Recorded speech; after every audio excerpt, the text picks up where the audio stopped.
Fascist যে সরকার ছিল হাসিনা সরকারের এই গন্ধটা কিন্তু তাদের ভিতরে দেখা দিয়েছে।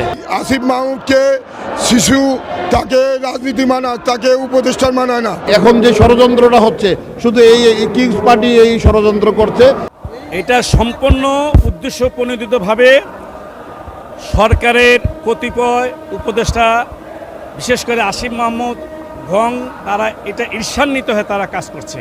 কারণ তারা মনে করে যে জনতা মেয়র যদি আজকে নগর ভবনে এসে সেবা কার্যক্রম শুরু করে তাদের জন্য অনেক কিছু প্রতিবন্ধকতা হবে এবং এটা অন্তরায় হিসেবে দেখা দিবে।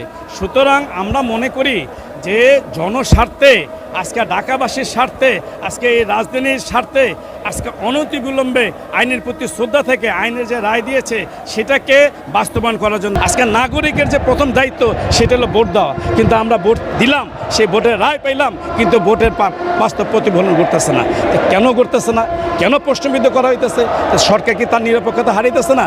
আমরা তো মনে করি যে ফ্যাসিস্ট যে সরকার ছিল হাসিনা সরকারের এই গন্ধটা কিন্তু তাদের ভিতরে দেখা দিয়েছে। কারণ একের পর এক তারা ক্ষমতা থাকতে চায়, তাদের মূল কাজ হলো ভোটের পরিবেশ তৈরি করে দেওয়া। এখন তারা বিচার ব্যবস্থা, তারা সংস্কার, তারাই যদি সব সংস্কার করে তাহলে যারা পরবর্তীতে ভোটের মাধ্যমে নির্বাচিত গোষ্ঠী দল আসবে তাহলে তারা কি সংস্কার করবে? ওয়ালটন আবারও মিলিনিয়ার অফারে ওয়ালটন ফ্রিজ কিনে আপনিও হয়ে যেতে পারেন মিলিয়নিয়ার।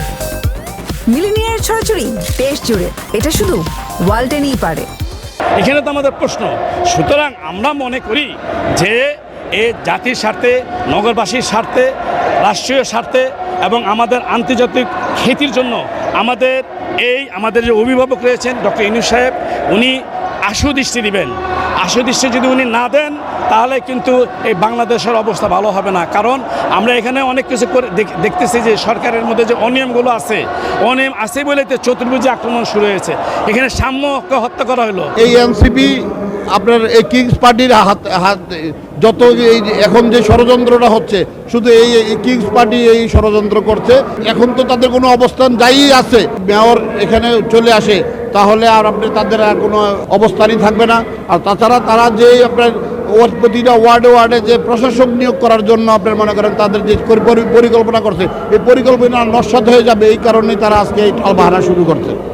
আমাদের এই আসিফ মাহমুদকে শিশু তাকে রাজনীতি মানায়, তাকে উপদেষ্টার মানায় না। অবিলম্বে সে পদত্যাগ করে আমাদের ঈশ্বর কক্ষে শপথ করিয়ে সে ইজ্জতভাবে চলে যাক, নাহলে ঢাকা সিটি সারা বাংলাদেশে পরিণতি খারাপ করবে। এইটার জন্য দায়িত্ব উপদেষ্টারা নেবে।